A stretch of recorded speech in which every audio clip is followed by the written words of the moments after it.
Okay, so we were talking about this part right here, and I talked about fovea centralis at the center, fovea centralis at the center of the macula lutea, or the macula in general, and this is the sharpest point of the retina. This is heavily clustered with cones specifically, and you should remember the cones are responsible for color, CC, cones color. So it's day vision, right? These are basics. If you forget it, you're forgetting the basics, okay?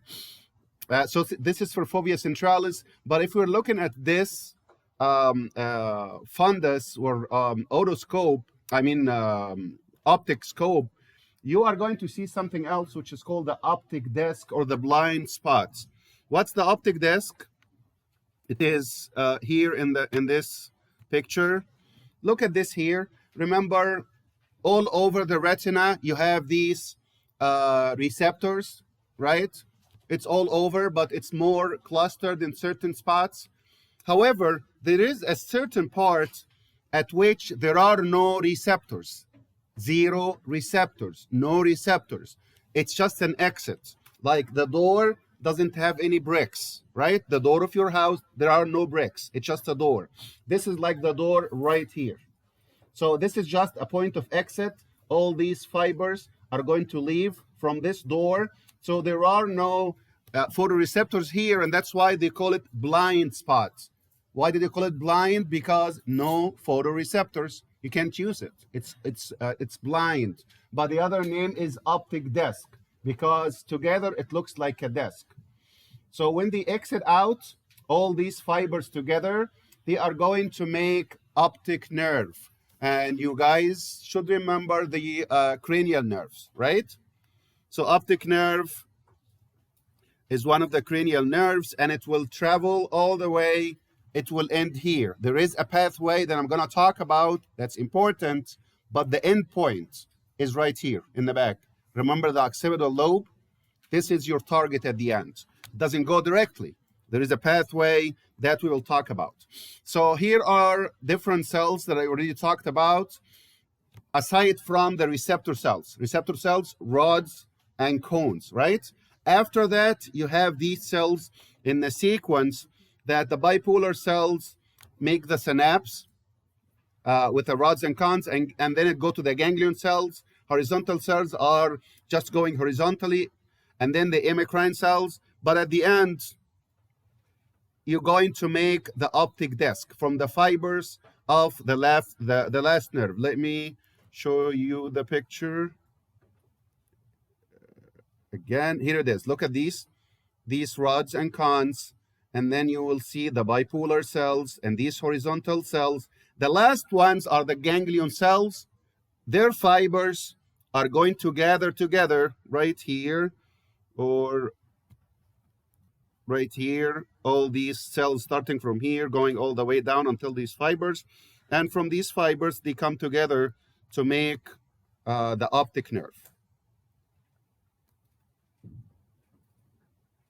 And remember, optic disc is also known as blind spots, no photoreceptors.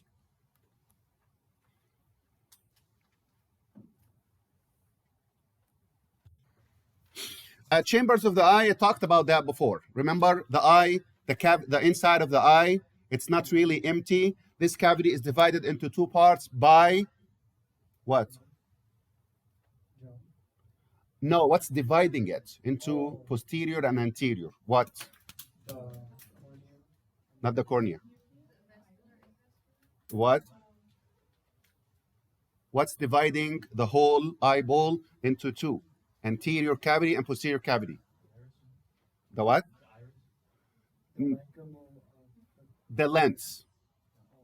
The lens is dividing it into anterior cavity and posterior cavity. The anterior cavity, one of you guys said the iris. The anterior cavity is further subdivided into anterior and posterior chamber by the iris. So what's dividing it into two cavities? It's the lens. The anterior cavity is further subdivided. Yes, this is something else, which is the iris. Which one is big and which one small? Anterior cavity is obviously smaller and the posterior cavity is bigger. Which one contain aqueous humor, which is like watery, and which one contain the vitreous, which is like jello? Anterior is watery, which is called aqueous, and the posterior is jello-like, which is vitreous. Yes.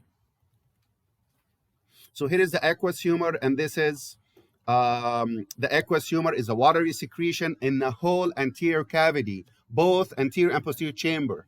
Okay, it's filling this cavity there, and obviously the anterior chamber and posterior chamber, the two together, anterior cavity, the aqueous humor pass in between those through the pupil, this opening in the iris. The iris is not like a complete partition. There's an opening in the middle. And the aqueous humor is always secreted and absorbed. Secreted, absorbed. It recycles all the time. Okay? There is something called scleral venous sinus, or the canal of Schlemm.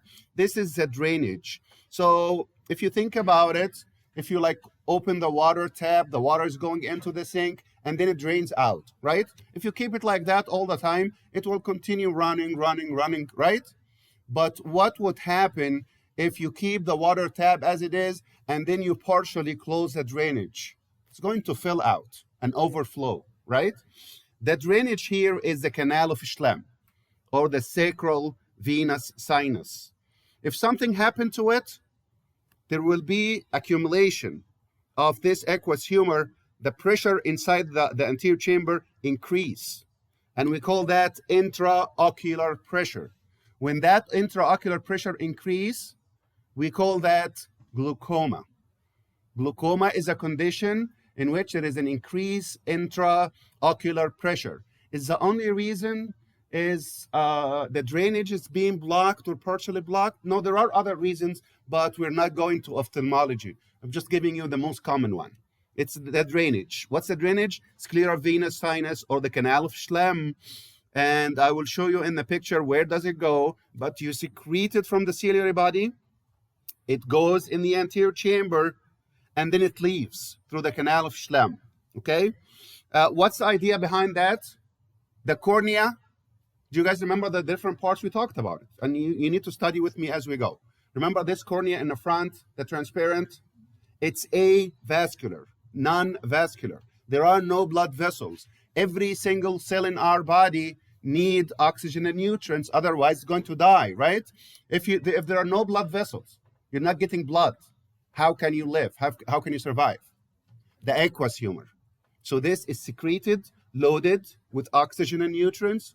It circulates, feeds the avascular structures.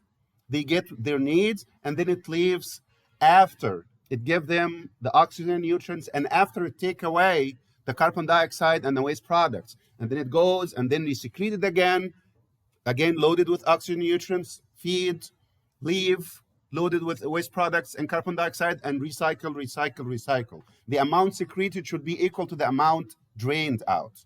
If it is not equal, for whatever reason, it will accumulate, increasing intraocular pressure, and we call that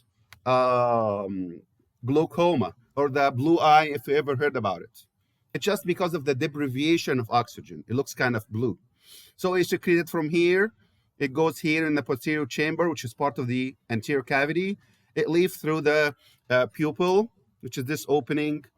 In this case, you see the iris is blue, is brown. It can be blue, green, black, whatever. And then it go to the anterior. Look at the cornea.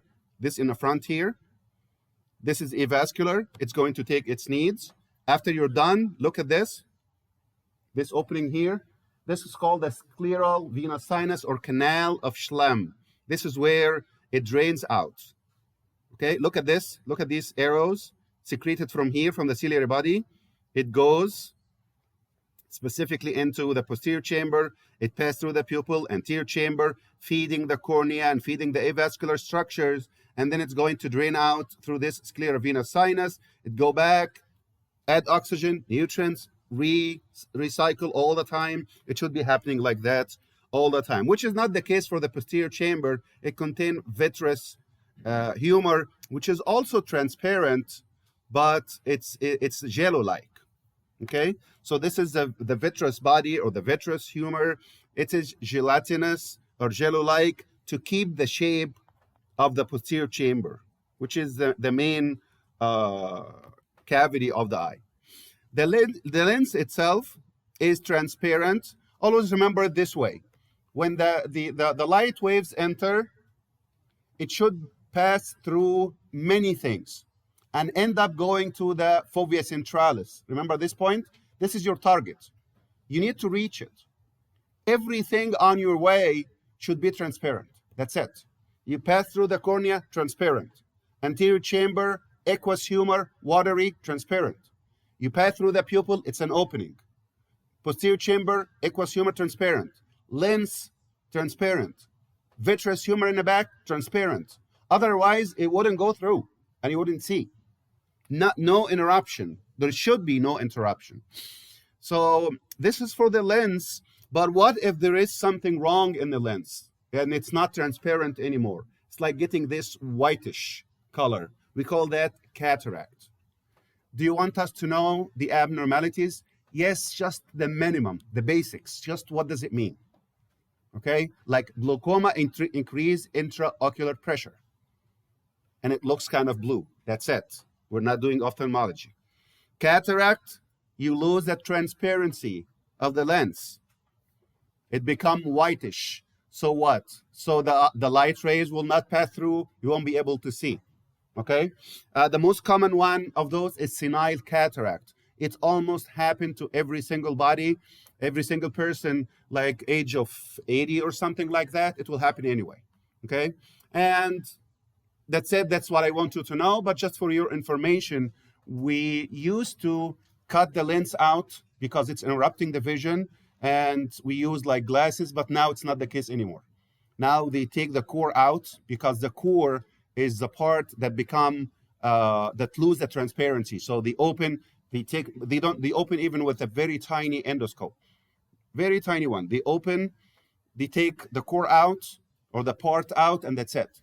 Sometimes they might need to insert like a lens from a pig or something like that. So it's a lot better right now, and it's easy to take care of it. But this is just for you. I just wanted you to understand what's cataract and what's senile cataract, the most common one. Now the refraction. If I'm looking at this screen, for example, okay, this is big, right? We're talking about like 6 feet or 8 feet or something. How does it go from there and go into my eye, this, and go to a point that's very tiny? You have to do bending of the light rays. It should bend. It goes like this. This is big. You have to bend until you get to that point. This bending is called refraction. Okay? How many refraction do we do when the light rays come to our eye? We are going to do one in the cornea and one in the lens. You do it twice. The reason for that, refraction, is you end up going to this very specific point, the fovea centralis, the sharpest point that's full of cones. All right? You got the idea? So you have to focus. I will show you pictures, but you have to focus in there. You have to send it at the end to this tiny point. This is how we see. What if it doesn't go to this point? What's going to happen? Like we are blind, we don't see anyway? No, you see, but it's going to be blurred vision. You don't see much, okay? And that's why if you like have short sight, myopia, or hypermetropia or something, do you really don't see? You see, but it's blurred vision, right? You don't see it clear because there are still receptors everywhere in the retina, but not as good and as much as the fovea centralis. This point where you want the refraction to get into that point, which is the fovea centralis, we call it the focal point. You focus to get to the focal point, which is the fovea centralis. Between the lens, the center of the lens, and this point, we call that the focal distance. Look at this picture right here. Here you're going to see here, look at the light coming. If it goes as it is, here is your focal point. or the fovea centralis, if it goes like this, it will fall anywhere, not specifically on this. So you have to bend. We bend one time here from the cornea and the next time from the lens. Lens is even more important. At the end, your focal point should be, which is the point at the end of the bending. When you do a refraction, it go to the point. This point is called the focal point. It should be the fovea centralis. If not, you are going to see blurred vision. And this is where they give you eyeglasses or maybe a lens or laser, or they do something in order to make this focal point fovea centralis. This is the normal focal point. So the distance between the center of the lens and this focal point is called the focal distance. Some people it is larger and some people it is smaller. Why? Because our eyes are not all the same size. Some of us, it's not even noticeable. Like if you see these eyes beside each other, you can barely tell. But actually, in reality, it's not exactly the same. Some people have a little bit of a bigger eye, and some people have a little bit of a smaller eye. Okay? If it is a bigger eye, the focal point will not be the retina. You didn't go all the way, even after the bending. You go in front of it. Okay? And this is called short sight. On the other hand, if your eye is smaller, after you do the bending, you go behind it, right? Where do you want it? At the fovea centralis, right? You want the focal point to be the fovea centralis, not in front of it, not behind it. Exactly the fovea centralis.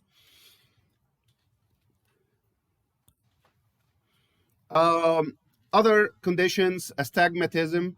Astigmatism is the cornea the curvature should be a perfect curvature, just like this. But if the curvature is not perfect, like it goes like this, and there is a little bending, you barely see it. They see it with a scope, a special scope, the optoscope. So if it is not smooth enough, if the curvature is not perfect, we call that astigmatism. And a lot of times it comes with myopia or short sight. If anybody here is wearing glasses for short sight, a lot of it will come with astigmatism. What do I want you to know? What does it mean? Astigmatism. Okay? So either the cornea or the lens is not, the refractory is not perfect because the curvature and the vision will be kind of distorted. There are glasses to correct it. Accommodation is when you adjust to a different distance, like this. If I get a book and I put it like this, okay, I can read it. And if I get it like this, the bending is different now, isn't it? When it's closer, the bending is different. So what should I do now? I should do more refraction, right? So how can you change the refraction? It is the lens. Look at this. If the lens is like this, it's different than like this, okay? When you change the curvature of the lens, it's going to do a refraction like this, or like this, less or more, okay? I will show you a picture here, or let's look at this. This is just a normal shape of the lens, okay? So let's say you are seeing something closer, okay? Because it is closer, it will be bigger. So it's going to go like this.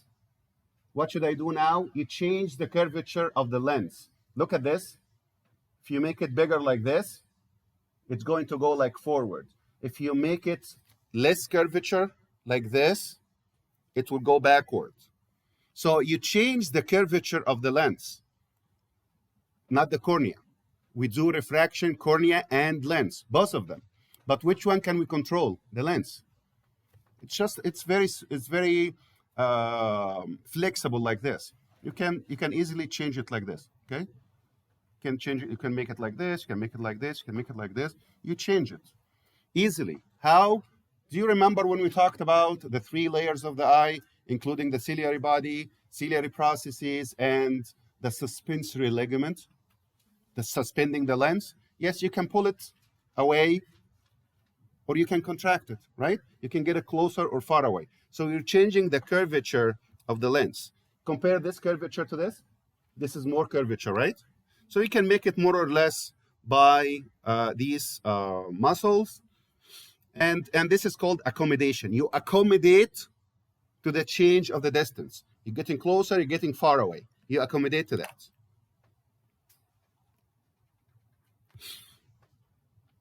So look at this. This is normal curvature. You do some bending in the cornea, and then which is refraction, some bending in the lens, and you end up going to the focal point. In this case, the normal focal point is the fovea centralis, and this is your goal. What if this is not the case? You need to make it like that. You need to change it somehow. You have suspensory ligaments, and you have the ciliary muscles. The ciliary muscles will help you to do that. Okay, so you can relax the ciliary muscle, or you can contract, relax. You see the difference? Visual acuity is perfect or standard. They put you like 20 feet away. And did you do that before? The A, B, C, D, and they put letters and they ask you to read one after one after one. You should be on 20 feet. You should be able to read the last one. If not, you can read the one above it. They will say 18/20. The row number 18 or the size 18, and you're standing in a distance of 20, 16, 14, whatever it is. Okay, but the normal is 20/20. Scotoma, on the other hand, is a permanent blind spot, abnormal blind spot. Do we have a blind spot, normal blind spot? Yes, which is the optic disc. The optic disc, this is normal, and we avoid it anyway. We don't use it.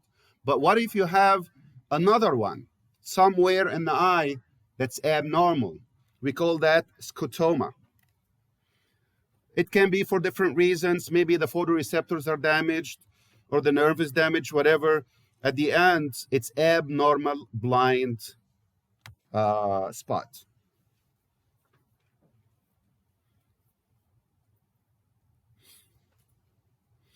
Just understand that we tend to make things upside down in the retina, but then it will be corrected when it reaches the visual cortex. Something goes up, it goes down in the eye, down, it goes up.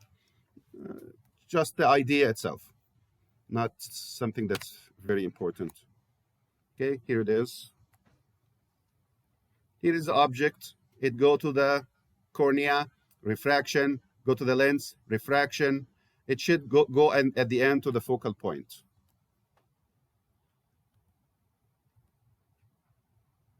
Now, what's myopia and hypermetropia? Myopia is this.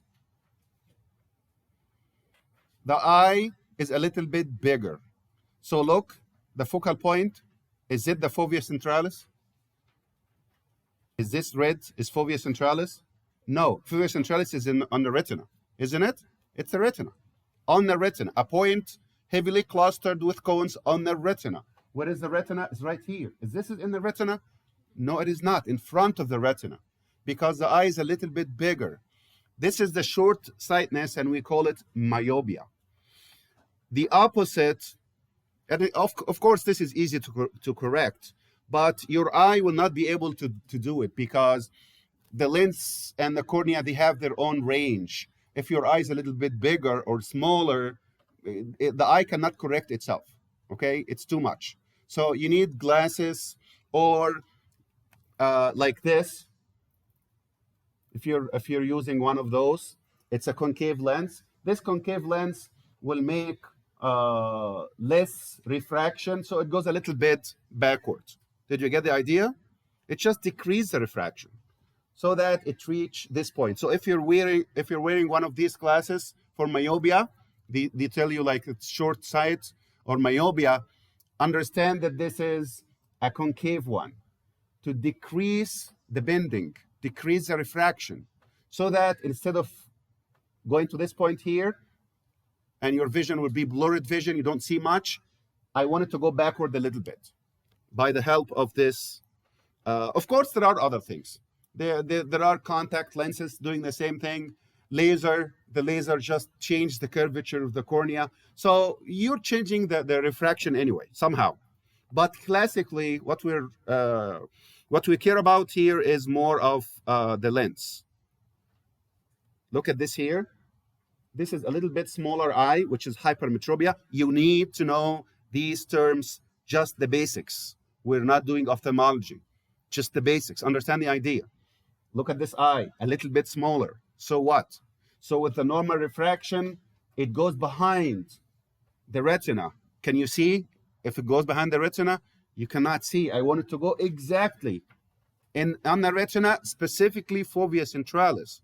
If it goes backward like this, you can't see. This is hypermetropia or farsight. What should I do now? Convex lens.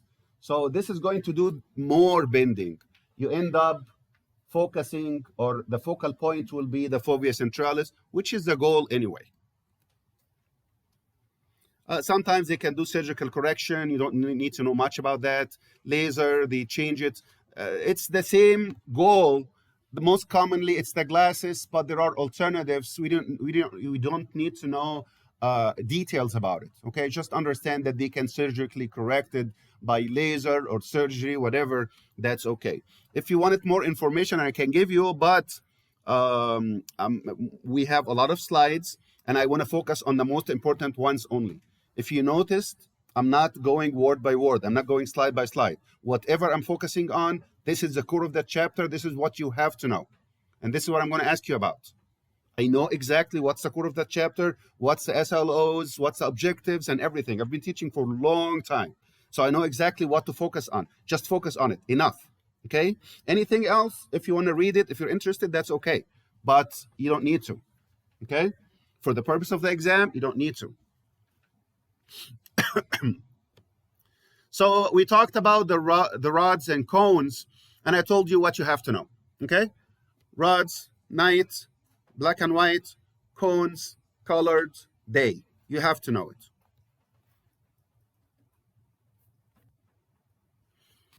Okay, how does it work? Like when the light goes to these receptors, rods or cones. In both cases, it's light. What travel in the nerve? Is it light or electricity? Electricity. So you have to convert the light into electricity somehow. Okay? And this is through pigments inside these receptors. And this is called rhodopsin. There is opsin, and there is something else called retinal. This is a protein plus a pigment, and we get that from vitamin A. And when you put those together, we get it from vitamin A, okay? So as long as you have enough vitamin A, you have enough retinal and opsin. Both of them together inside the receptors, this is what's going to make the electrical signal from the light signal. It's going to dissociate or break down and reform. And somehow, this is going to change to electrical signal. But I do want you to know that the way these receptors work is they absorb the light by their pigments. What's the pigment? Retinal, that's accompanied by opsin. So together, if you join them, rhodopsin, okay? Opsin is the protein, retinal is the pigment. Put them together, it's rhodopsin. This is what's doing the work, okay? And it's come from vitamin A. So what do you think will happen if you don't have enough vitamin A? And this is specifically for the rods. And that's why I call it rhodopsin, rods. What do you think if you don't have enough vitamin A, which we call it vitamin A deficiency? Which of the two receptors will have an issue? Rods, right? And so where is the issue now? Is it the day color or the night black and white? Which one? The black, the rods. Rod is black and white and night, right? So what do you get? What's the condition? Night blindness. Got it? And that's why they tell you If you don't get enough vitamin A, you need to eat carrot and vegetables and all that stuff, right? They always say that. If you want your vision to be good, you have to eat enough carrot and vegetables. Here it is. That's exactly what it is. Okay? If you eat enough, you get enough vitamin A, you have enough rhodopsin or retinal and opsin, and your rods are working. What if I don't have it? Vitamin A deficiency, night blindness. You don't see at night. Do I see during the day? Yes, there is something else. Not this, not rhodopsin. These are the cones right here, and these are the rods. It looks like a cone, it looks like a rod. And I told you the distribution. Where is it? The rods are more in the periphery. The cones are more in the center. Which part of the center specifically? Fovea centralis. Only in the fovea centralis? No, not only. It's in the center. More clustered in the fovea centralis. So rods in the more in the periphery, cones is more in the center. Okay? So this is the rhodopsin. This is the retinal associated with the opsin inside the receptors, and it's going to dissociate and reform. Color vision, it's basically blue. Color vision, is that cones or rods? Cones. There are some of them are called blue cones, green cones, and red cones. And when you mix these together, you can get all the different types of colors somehow. But if you have an issue with one of these cones, can we have an issue with like one of them only? Yes, you can. Okay, you can have an issue with one color only, and they detected by giving you like dots, a lot of dots, and some of these dots have a color that's different. Okay, like everything is red, and they put some dots green. What do you see? All of them are red. So you don't see something like A in the form of A or something. No, and it was green. So now you have green color blindness. Can be red, it can be blue, it can be anything. Okay, good enough to know. Like this. If you have red, guess what? This is 12, isn't it? You don't see 12. You'll tell me there are a bunch of dots or circles. That's it. Okay? Some people have it, and it's nothing. It's not a huge deal, but just an issue with the red. So this is a little bit more details. You don't have to know much about that. I told you it's rhodopsin, opsin, and retinal. It works through something called G protein. It's a protein, and then a transmitter, and this transmitter will release neurotransmitter that will make the electrical signal. So just understand there are messengers involved after this process of dissociating the retinal from the opsin. You dissociate them, and this is going to lead to consequences. What are these? G protein, cyclic GMP, neurotransmitter, sodium ions open, and you generate action potential. Okay.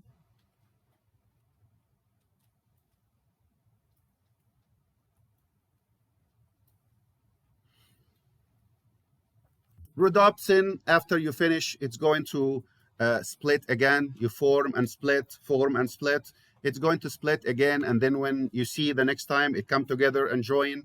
And then after you're done, it's split again. And we call that splitting again. We call that bleaching. Night blindness, I talked about it. Like this is vitamin A deficiency. Why? Rods.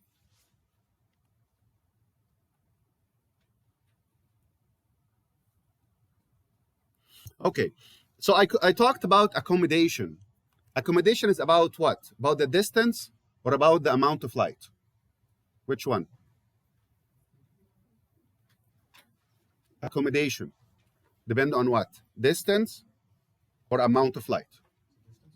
The distance. Yes, when you come closer, you need to do more refraction. This is accommodation. You accommodate to something that's closer. If it is far away, right, you do more refraction or less refraction. So this is accommodation, which is lens, the lens. Distance, lens. Take care of it. There is another thing, but it's not called accommodation, it's called adaptation. Adaptation is if it is too dark or if it is too light. Like if you're like in like outside of your house, and then you go to a room that's dark, or you are in a dark room and you go out all of a sudden and it is bright lights. What's going to happen here? The pigments are going to, the sensitivity of the pigments are going to change, okay, to adapt to dark and light. Obviously, it will be, if it is too light, it will be less sensitive. If it is dark, it will become more sensitive. This is one. The other thing is your iris. Do you remember the iris? The colored part of your eye? There's an opening in the middle, and you can make it bigger or smaller. I talked about it, and I mentioned this is called pupillary dilation or constriction. Remember this? What do you think? If it is too dark, do I need to constrict, make it smaller, or dilate, make it bigger? Dilate. It's dark. I need more, as much as possible. It's dark already, right? What if it's bright light? Constrict. I want less light. Otherwise, it can harm my receptors, right? So this is called adaptation. Retinitis pigmentosa, retinitis, retinaitis. Remember the rule, medical terminology. Retina and itis. What do you think? Exactly, inflammation of the retina. And there are some pigments involved. It's just the retina, because it's inflamed, it's going to deteriorate. That's it, enough. Now, visual pathway is what I was talking about. Okay, I see something, it go to my optic nerve, and then go all the way to the visual cortex. What's in between? What happened in between? There are a lot of details. I talked about receptors, followed by bipolar, right? And then the transverse cells or horizontal cells, and then the ganglion cells, their fibers is going to make the optic nerve. I talked until this, right? From the receptors to the nerve. And then what?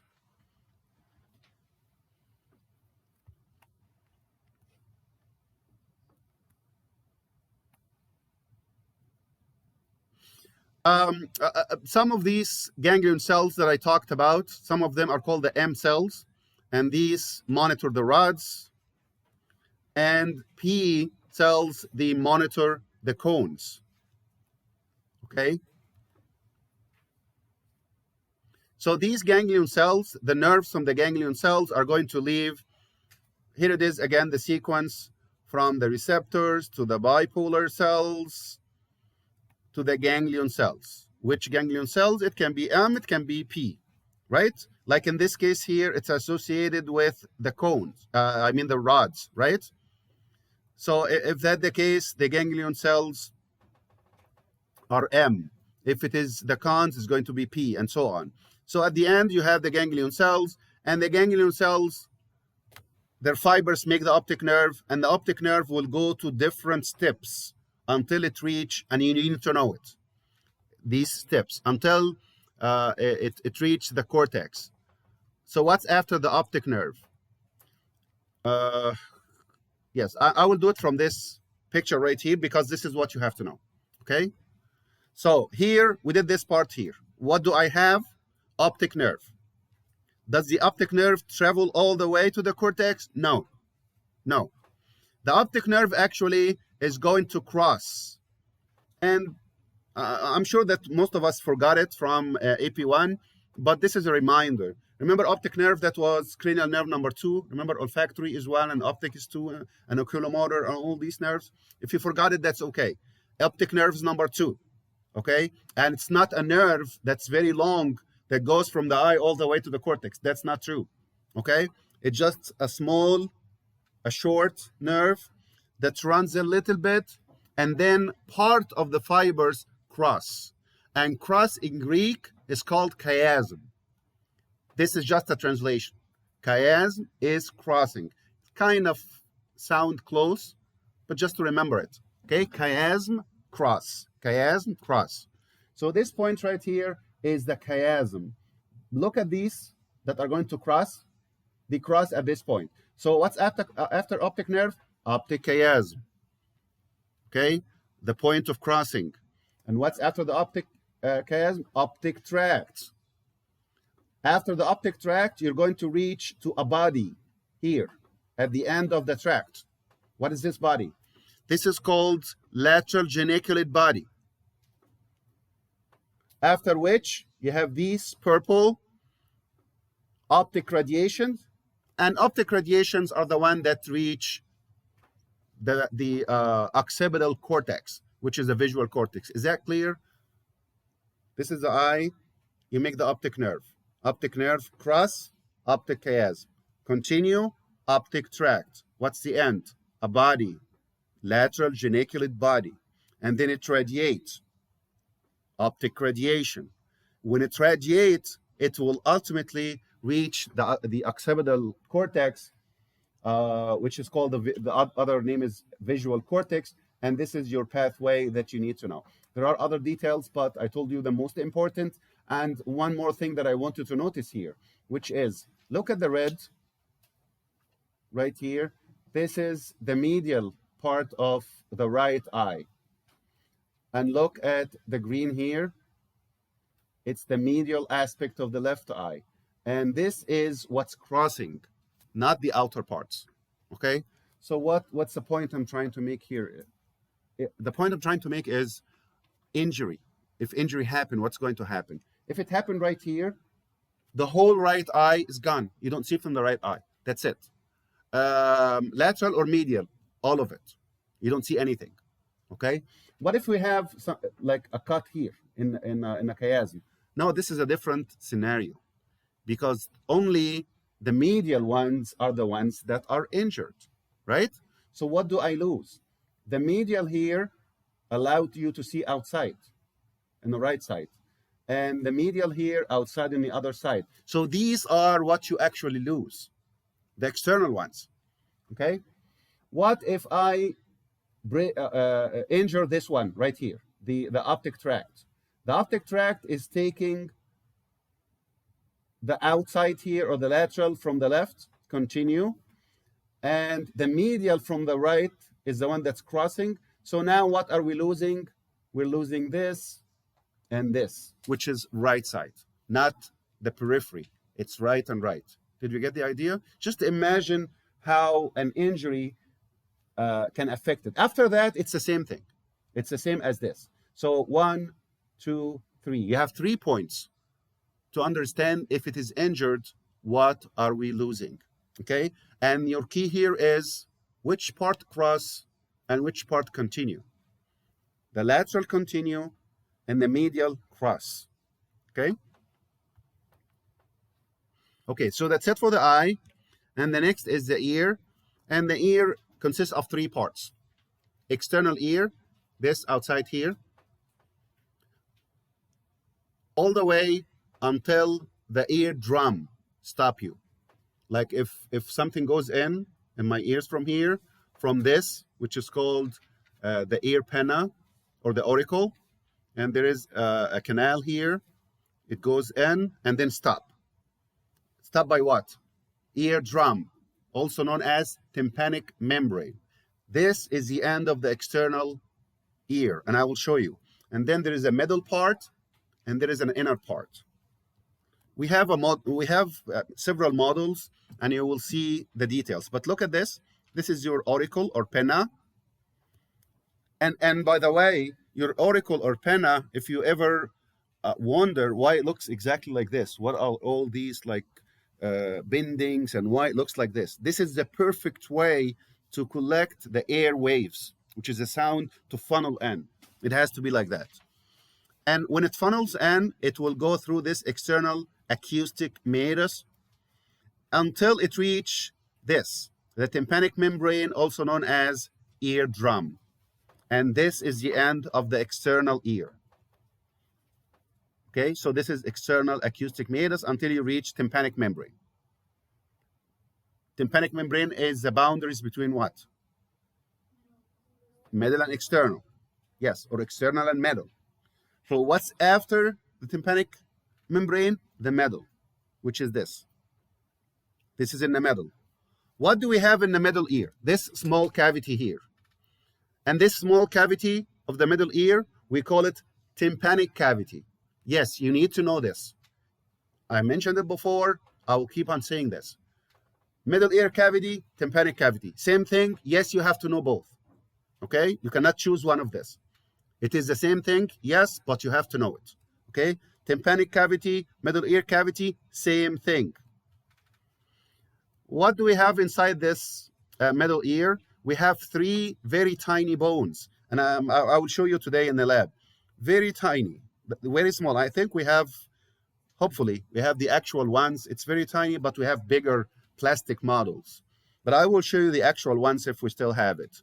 We have 3 of those, and according to the shape of each one of these tiny bones, we give it a name. The first one right here that looks like a hammer, which is this one here, this is called malleus. Malleus is hammer. Incus is the next one, looks like an anvil. And the last one right here is the stapes, M-I-S, like Miss Universe, Miss USA, right? M-I-S, just to remember it, from outside inside, in that sequence, M-I-S, malleus, incus, stapes. You have to note in that sequence, outside to inside. So here is malleus, incus in the middle, and stapes. And there are joints, since these are bones. Remember from 233, all the bones have joints between each other, right? From here to here, joint. From here to here, joint. Same thing here. This is actually bone. So there are joints in between each 2 of those. The first one is attached to the center of the tympanic membrane. And then there is a joint between the malleus and incus, and between the incus and the stapes. And the stapes, which is the last one, have an oval end. Looks like this. Oval base. Specifically oval for a reason.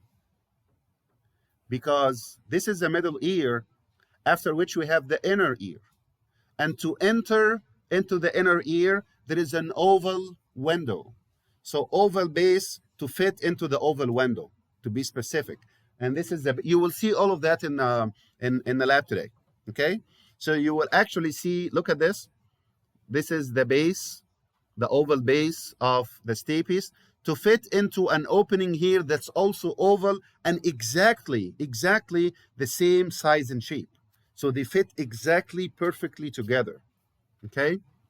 So this opening, the oval window, in which the stapes fits in, this will be the entrance to the next part, which is the inner ear. But there is one more point here that's important to know. This cavity is not completely closed. Okay, there is actually a canal here, or a tube, actually, not a canal, it's a tube, that connected to the pharynx. Do you remember the pharynx? Nasopharynx, behind the nose, oropharynx, behind the mouth, the pharynx in the back. So this tube is going to connect the middle ear cavity, or the tympanic cavity, to the nasopharynx for a reason. What is that reason? And it's very vital function.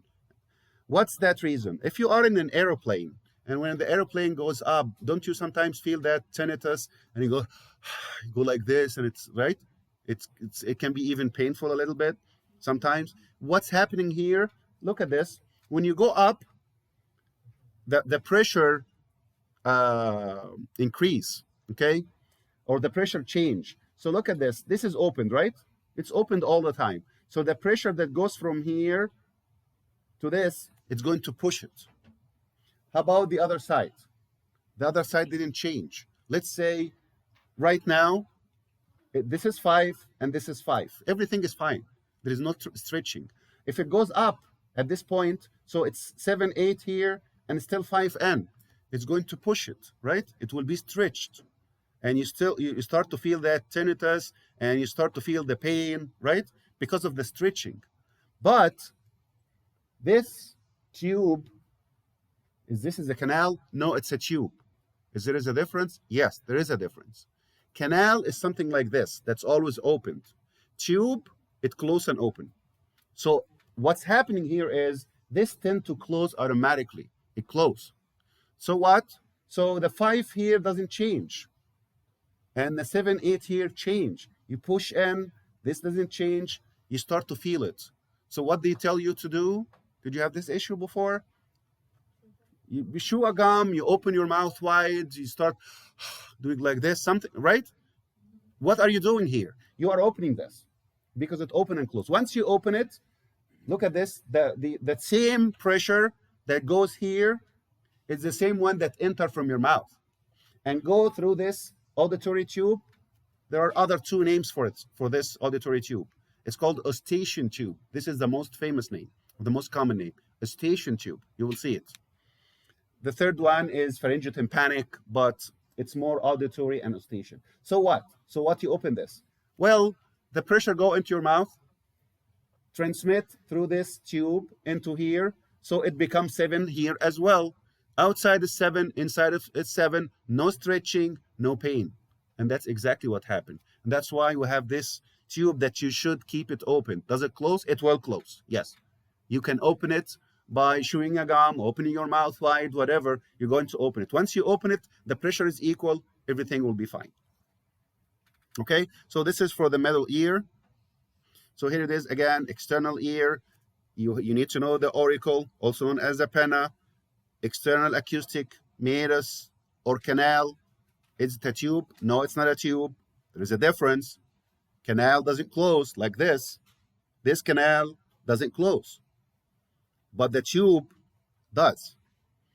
And then there is this transparent membrane, also known as the eardrum. It's very thin and semi-transparent.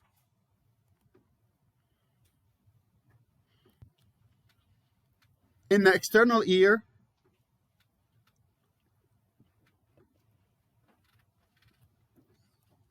there is the earwax. I think we're all familiar with the earwax, right?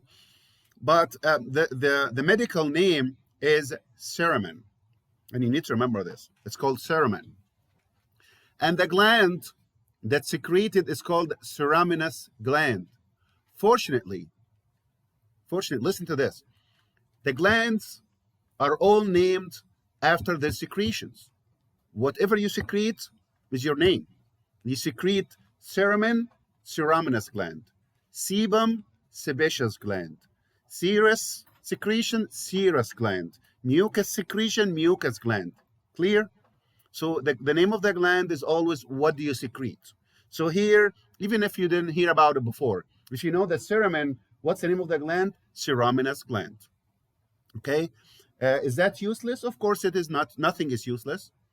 So it trap anything that's trying to get in. Okay?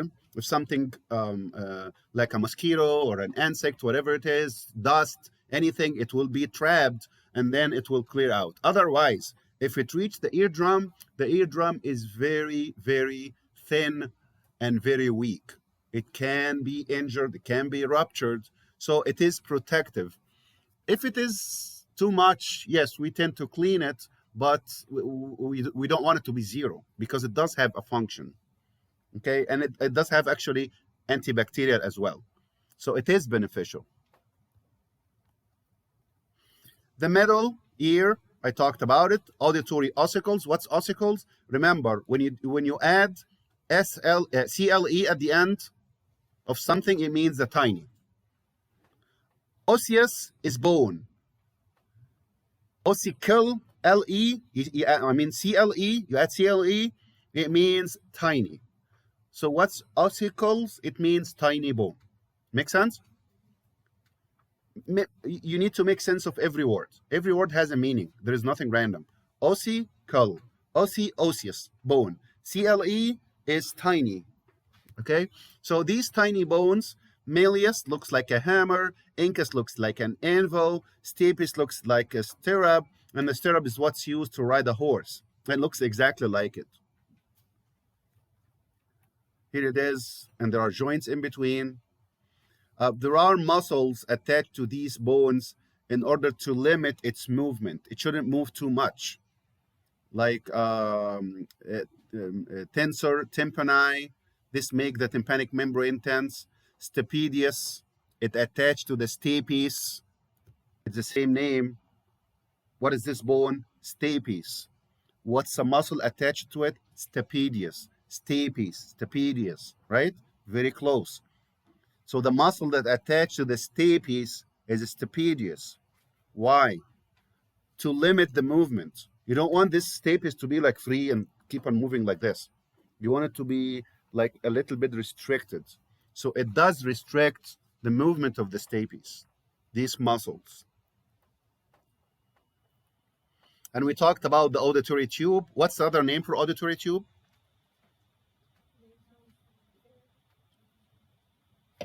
Nasopharyngeal. And what's the third name? Start with E. Eustachian tube, yes. Eustachian tube. Okay. And what's this? What's the oval base of the stapes fits into? Oval window. The oval window is the entrance to the next part, which is the inner ear. Look at these. We have models that looks like this. This actually looks like a hammer. Malleus, incus, stapes. Looks like a stirrup. We usually don't separate them. You will see it in the lab. It's more articulated. And we talked about the muscles, tensor tympani. The name gave it away. If this is your first time to hear it. Tensor tympani. Tympani is tympanic membrane, isn't it? Tympani, tympanic. Tensor to make it tense, and this is a function. You want the membrane to be tense. If you ever played like drums, did anybody play this drum? The drums, when you play this, they usually stretch it, make it tense to make a good sound, right? So this is making this eardrum, it's a drum.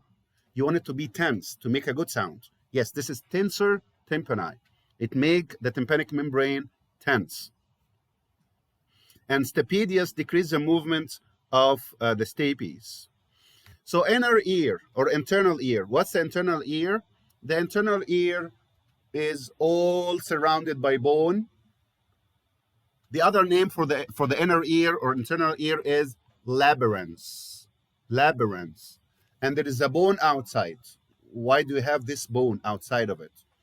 Because the structures there are very tiny, fragile, okay, small.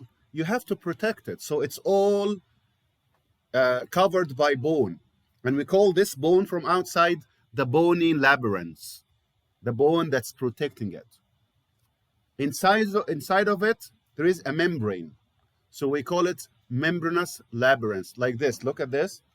This is a bony labyrinth, and this is a membranous labyrinth. And inside those, there are other structures. I'll talk about it. But you have two covers. The outermost is bone, obviously, because it's more protective. And there is a membrane inside. Bony labyrinth, membranous labyrinth, and then the rest of the structures. So bony labyrinth and membranous labyrinth, in between, is it empty? No, there is fluid everywhere. Fluid.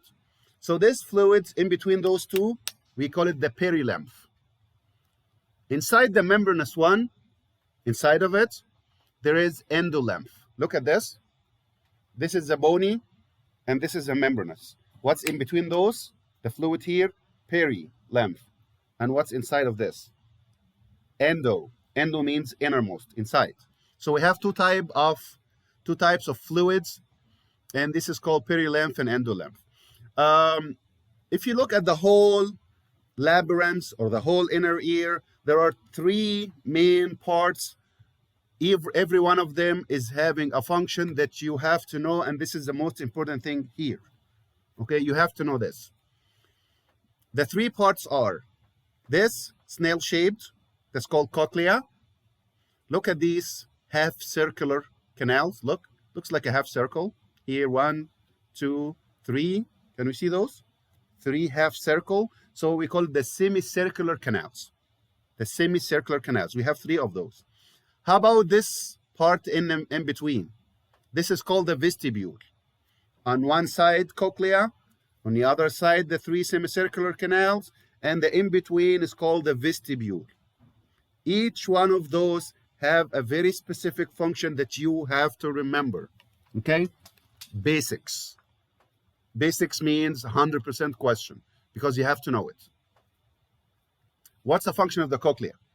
There are details, but generally speaking, why do you have cochlea? Hearing. That's it. This is the one that actually responsible for hearing. Is the ear only responsible for hearing? No. Ear is not just for hearing. Hearing and balance and effect of gravity and effect of acceleration. There are many things, but mainly hearing and balance. Did you hear about sometimes if you are like in a boat or something and you get like you lose your balance, or some people get infection in the ear and you say like I'm going to fall? Did you see that before? And then you look for everything. There is absolutely nothing wrong, and at the end there is something in your ears. Yes, because the ear is responsible for balance. Okay. So the first one is the cochlea, and what is it responsible for? Hearing, and that's it. Okay, the next one is the vestibule, and this is responsible for balance. The other name for balance is equilibrium. And you know the rule of the thumb now. Two names, you have to know the two names, right? So it's responsible for equilibrium. How about the semicircular canals? Equilibrium. Both of them? No, it's different types of equilibrium. Okay? So this one here is responsible for static equilibrium. Like I'm sitting down like this, but I still have my balance and equilibrium. If you're riding a horse, you're riding a bike, riding a car, you still need your balance, but this is called the dynamic equilibrium. Did you get the difference? You need the balance all the time, whether you are sitting down, standing up, or running. In all cases, you need equilibrium, but it's different, right? If you're not moving, we call it static equilibrium. This is the vestibule. If you're moving or rotating, this is dynamic, because you're not standing still or you're not sitting down, right? You're moving somehow. So we don't call it static, we call it dynamic equilibrium. Okay? What else? So this is one for the vestibule and one for the semicircular canal. Static, you cannot say equilibrium. That's not enough. Static equilibrium for the vestibule and dynamic equilibrium for the semicircular canals. What else? Here for the vestibule, you also have sense of gravity. So it's gravity and linear acceleration. For the vestibule, it's dynamic plus rotation. When you rotate like this or rotate like this, rotational movement. How to remember it? Circle, rotate. Can you remember it this way? Just something to remember. Circle, rotation. Okay? So look at this. This brown outside is the bone. This inside, the blue, this is the membranous labyrinth. So this is the bony labyrinth. In between is perilymph. Inside the membranous one is called endo, because it's the innermost. Here is the vestibule, semicircular canals, and cochlea. Vestibule, static equilibrium. It's not here, but you have to know it anyway. It's in another slide. You have to know it. Very important. Static equilibrium, plus gravity and linear acceleration. Three functions, you have to remember them. Semicircular canal, dynamic equilibrium, and rotation. To remember it, circle, rotate. Okay? Cochlea, just hearing. This is the easy one.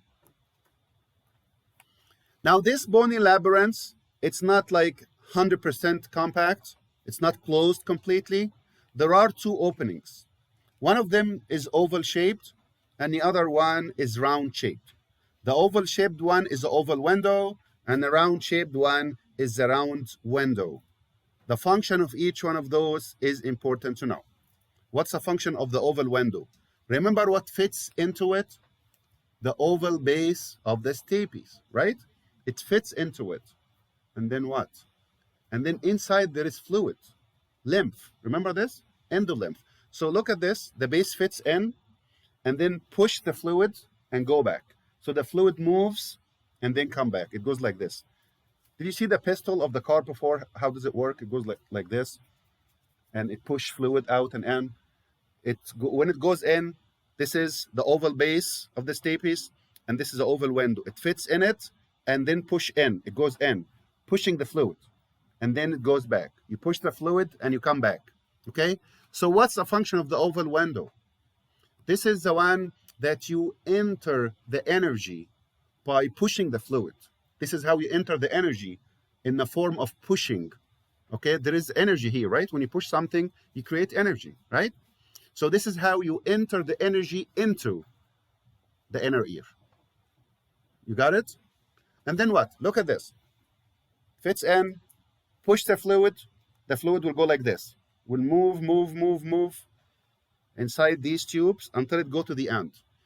The other end is the round window. Is that open to accommodate something? No, it's not open. It's closed. But it's closed by a membrane that it can bulge out. So when the fluid goes like this, it bulge like this to dissipate the energy out. And then the fluid goes back, you push it, you enter the energy in, it goes all the way until you go to this round window, and then the membrane bulge out, dissipating the energy. So where do we enter the energy? Oval window. Where does the energy leave or dissipate?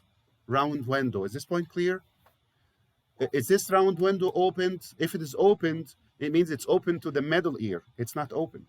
It's closed. Okay?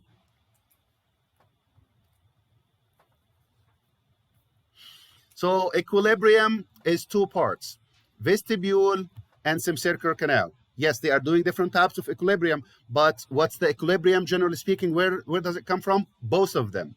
So they said, okay, why don't we call both of them together the vestibular complex? So vestibular complex is a vestibule? No. The vestibule has a function, static equilibrium. The semicircular canals, dynamic equilibrium. But what is it? Equilibrium. Two types of equilibrium. Together, it's equilibrium. So we call it the vestibular complex, which is both of them combined. But can I call this alone and this alone? Yes, individually. So the vestibule is doing a function, the semicircular canal is doing the function, but together, if you add up static and dynamic, this is equilibrium and this is vestibular complex. Just in case if you see it, it's not the same as the vestibule. And there are hair cells inside. What's a hair cells? Cells that have hair like this outside. Like this is a cell, and there is hair outside of it like this. Why? Because remember I told you the oval base fits into the oval window and push the fluid. When this fluid moves, it's going to bend the hair like this. Okay, and then it goes backward, it goes like this. Can you see this? The fluid is moving this way, go like this, and then it push it backward like this. Oval window, push the fluid, change it. And this is how we create an electrical signal. In all of those, the only thing that can go through the nerves is electrical signal, not the movement, not the air waves, right? Not the light waves. This is all something that doesn't travel in a nerve. You have to find a way to change it into electrical signal, which is the action potential, right? This is how we do it with the hair cells. You bend the hair cells so that you create an action potential. The hair cells contain something called stereocilia, and this is a long one. This is a long microvilli, and one kinocilium. I will show you the pictures to understand what do I mean. So this is for the semicircular canals. The semicircular canals, let me show you the picture. Look at this. Look at the semicircular canal. Do you see this wider part of it? Can you see this? When you have something like this is Greek. When you have something like this and become wide, all of a sudden you call that ampulla. You will see that in the reproductive system, in the fallopian tubes. You will see it going like tube going like this, and then it become wider. Anytime when you have a tube like this and become wider, this wide part is called ampulla. Ampulla is a wide part of a tube.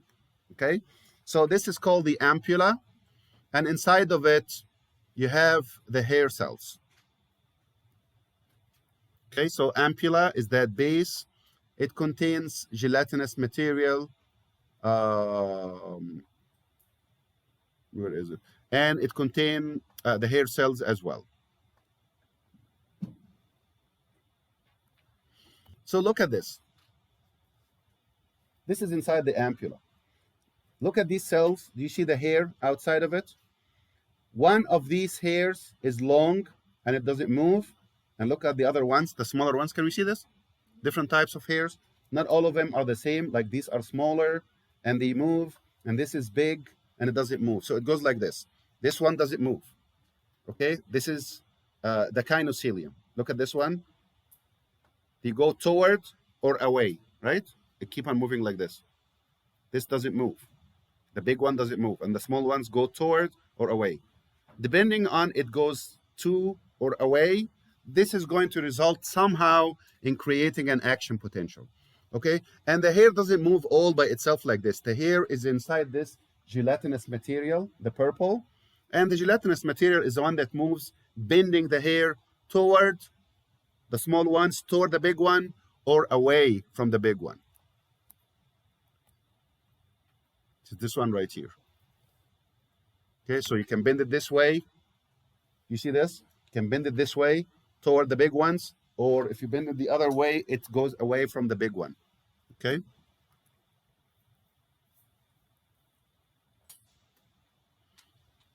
So look at this picture right here. This is a good one. This is the kinocilium. This is the big one. And these are the stereocilia, the smaller ones. Okay? They move toward or away from it, depending on the movement of the gelatinous material above it. So if you go this way, you stimulate. If you go this way, away from it, you inhibit. If you stimulate, you make action potential. There are two things inside, two parts inside the vestibule are called utricle and saccule. And these ones also have the same way, like all three, cochlea, vestibule, semicircular canal, all three, they have hair cells that work in a different way, okay? So this hair cells here, there is utricle and saccule, and they are connected to something called endolymphic duct that end with endolymphic sac, okay? So inside of those, there is something called maculae, inside the utricle and inside the saccules. And these two are going to detect different things. Macula, that's inside the utricle. So this is, remember this, cochlea, semicircular canal, and what's in the middle? Vestibule. In the vestibule, there are two rooms or two chambers, utricle and saccule. Each one of those contain its own macula. The one that's for the utricle, this is the one that detects horizontal movement, okay? The one that's in the saccule, that is the one that detects vertical movement. So when you move and you need to do the equilibrium, each one of those is doing a function. There is an additional thing here that's called the ear stones or otolith. Otolith. Oto means ear. Okay, this is the prefix. O-T-O. Leth, stone. Otolith, the ear stone. Translation. Contain calcium carbonate above a gelatinous material, and this is what's going to generate this movement, a little bit different than the one that we talked about for the semicircular canals. But it's the same idea. Look at this. This is the otolith, calcium carbonate. Look underneath, gelatinous material. The one that we talked about before, the copula, didn't have these otolith. So it's a little bit different. Gelatinous material, and look inside the gelatinous material, hair cells again. Same idea. You move the hair, but in a different way. So look at this.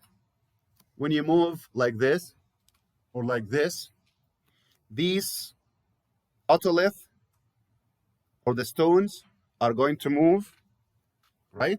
And when they move, they are going to move the gelatinous material, bending the hair.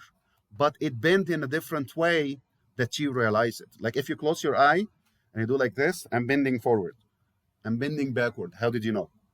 Right? The otolith on top of gelatinous material, it bends the hair cells in different ways. If you're bending like this, to the front or to the back, you realize it, even if you close your eyes. Because of the different direction of the movement.